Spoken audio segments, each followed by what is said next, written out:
Assalomu alaykum hammaga. Bugun sizlarga pizzani men qanday tayyorlashimni ko'rsatib beraman.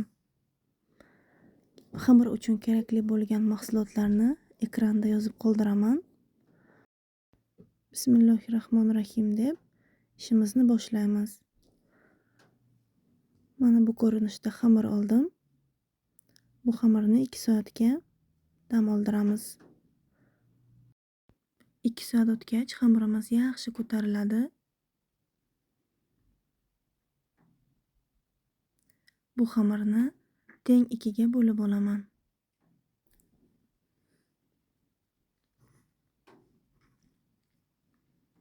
Xamirlarimizni teng 2 ga bo'ldim. Ustini yopib, mahsulotlarni to'g'rab oldim. Birin-ketin xamirlarni yoyib, duxovka listiga qo'yib, birinchi bo'lib ketchup surtamiz.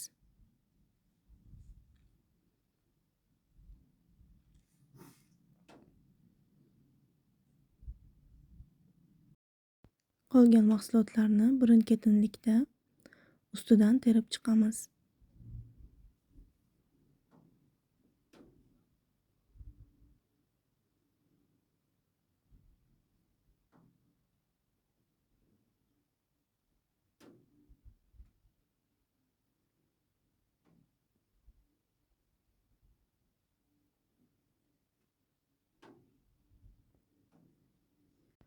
Hamma mahsulotlarimizni terganimizdan keyin qizib turgan duxovkaga 20 daqiqaga yuboramiz.